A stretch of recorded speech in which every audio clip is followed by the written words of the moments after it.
Hello, dear students. How are you all? I hope you all are healthy and doing well. So, students, आज हमारे पास एक बहुत he requested chapter yes बच्चों, क्योंकि ये है आपका चैप्टर नंबर 9, जहां पर एक बच्चा कह रहा है I can't wait for summer because उसे समर इतनी पसंद है कि वो अब समर का वेट कर ही नहीं पा रहा है।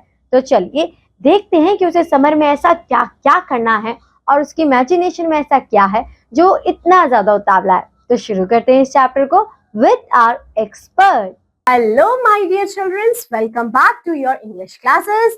So, hope so you already watched the previous chapters because now we are comes up with chapter number 9. So, I am hoping so chapter 1 to chapter 8.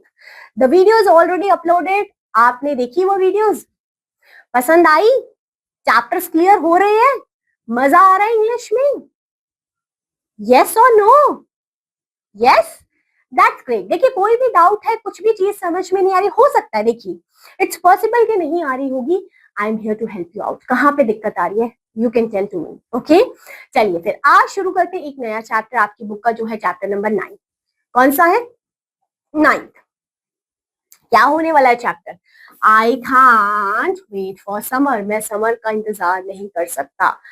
मतलब यूनिट नंबर 3 शुरू हो गई है, जिसमें क्या है, अब यहाँ पे क्या होगा इसमें बताने की कोशिश करें। मैं समर्स का वेट नहीं कर सकता, मतलब क्या पता इधर समर्स के बारे में कुछ हो, समर्स से रिलेटेड चैप्टर हो, because we all love summers. Of course सारे सीजन बहुत अच्छे होते हैं, बट समर्स में एक अलग ही मजा होता है। यस और नो? चलिए आइए देखते क्या है मजा, क्या है चीज, आइए लेट्स सी। सो यहाँ पे क्या बताया है? Get ready. सबसे पहले आपको गेट रेडी क्या करने के लिए यहाँ पे बोला गया है। सो यहाँ पे अब आपको क्या दिखा हुआ है, देखिए fill in the tables with as many names as you can know। देखिए आपने यहाँ कुछ विंटर स्पोर्ट्स के नाम लिखने हैं, यहाँ कुछ समर स्पोर्ट्स के नाम लिखने हैं, यहाँ कुछ आपने वाटर स्पोर्ट्स के नाम लिखने हैं, यहाँ कुछ एडवेंचर स्पोर्ट्स के नाम लिखने हैं। स्पोर्ट्स की भी अलग अलग कैटेगरीज होती है, तो आपने यहाँ पे नाम लिखने हैं। ओके, होप सो यहाँ पे बहुत सारी गेम्स आपको दिख रही है, आप लिख पाएंगे। चलिए अब हम अपना चैप्टर शुरू करते हैं। अपना क्या है ये, यहाँ पे क्या लिखा है? I can't wait for summers when school days are done। और वो कह रहा है क्यों अब समर्स का वेट क्यों हो रहा है? क्योंकि समर्स में वो जो छुट्टियां पड़ती है, समर हॉलीडेज, जो आपकी 10 दिन तो नहीं, I am hoping so 20 days 30 days की तो छुट्टियां आपके स्कूल्स में पड़ती है। आपके स्कूल में पड़ती है, जिसमें हम लोग बहुत सारी मस्ती करते हैं। उस टाइम हम गाँव जाते हैं और समर्स का टाइम होता है तो पूल वगैरह में, है ना, बाहर मस्ती करने, छुट्टी वाला टाइम होता है ये हमारा, घर में मजे से करना, गेम्स खेलना, दादी नानी के घर जाना। बिल्कुल, तो यही इसलिए वो बहुत वेट कर रहा था समर्स का, क्योंकि उसके लिए बहुत स्पेशल होगा ये। सो वो कह रहा है I can't wait for the summers when school days are done. मैं वेट नहीं कर सकता समर्स का, स्कूल डेज जब डन हो गया, to spend the days playing outside in the sun. और वो जो दिन भर बाहर खेलना बहुत पसंद है ना। I won't have to study. तब मुझे कोई पढ़ाई की कोई टेंशन नहीं, पढ़ना वढ़ना भूल जाओ। No homework no test. School की छुट्टी मतलब no homework no test nothing, chill, only chill, relax. Okay, just afternoon spend on adventure and quest. और वो जो आफ्टरनून मजे में, एडवेंचर में, घूमना फिरने में बीतने वाली है मेरी।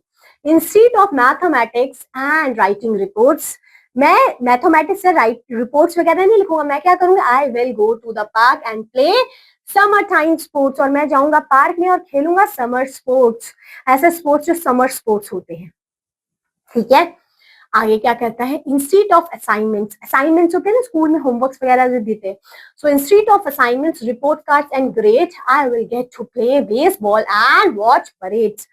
मुझे कोई असाइनमेंट्स, कोई होमवर्क, कोई टेस्ट, कोई मैथमेटिक्स, साइंस की टेंशन ही नहीं है, क्योंकि अब मेरा फोकस होने वाला है बस खेलने पे, मजे करने पे, है ना, घूमने फिरने पे। I will swim on the playground, I will swim in the pool. Playground में स्विंग करना, पूल में स्विमिंग करना, है ना, institute of just practising lessons in the school, ना कि वो स्कूल में लेसन की प्रैक्टिस करना। I will spend every minute with friends having fun। और मैं हर मिनट अपने दोस्तों के साथ मजे से जीना चाहता हूँ, बिताना चाहता हूँ। I hardly can wait for the end of the year। और मैं इस वेट का बहुत से बेसब्री से इंतजार कर रहा था। I am counting the days until summer is here। और मैं डेज का वेट कर रहा हूँ summers, it's hard to be patient. और ये पेशेंस मुझे पता है कि मैंने कितनी बेसब्री से ये टाइम का वेट किया समर्स का। It's hard to be cool. It's hard to believe that it's the first day of the school. और ये मुझे बिलीव करने में बड़ा वो हो रहा है कि ये अब मेरा पहला दिन होने वाला है स्कूल का। अब मतलब छुट्टियां मेरी खत्म, स्कूल रीओपन का टाइम आ गया है, तो मेरे को सारी दिक्कत और मेरे को सारी परेशानी अब याद आने लग जाएगी, क्योंकि छुट्टियां तो हमारी मजे से बीती है एकदम। घूमना फिरना, मस्ती, दोस्तों के साथ, दादी नाना के साथ घूमा, सब कुछ। अब स्कूल जैसे ही ओपन होने वाले हैं तो मेरे को चीजें फिर वो होने लग गई है ना, क्या करें कैसे करें ये सब चीजें। And this chapter is over. Clear? अब यहाँ कुछ डिफिकल्ट वर्ड्स लिखे, जैसे quest means to search for new things, parades means public processions on a special days, patience means होता है टॉलरेंट, है ना, कि धैर्य रखना, मतलब कूल मतलब केयर फ्री होना। Now I am hoping the chapter is done. Chapter आपको समझ में आ गया, ठीक है? Hope so this thing is clear. समझ में आया चैप्टर? क्लियर हुआ है? बस यही थी आपकी क्लास, यही था चैप्टर आपका बुक का।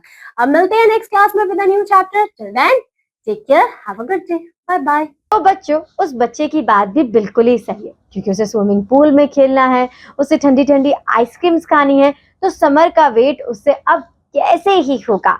तो बच्चों, आप भी मुझे जरूर बताइएगा कि आपका फेवरेट सीजन कौन सा है। अब मैं आपसे मिलूंगी आपकी नेक्स्ट क्लास में। टिल देन बाय बाय बच्चों।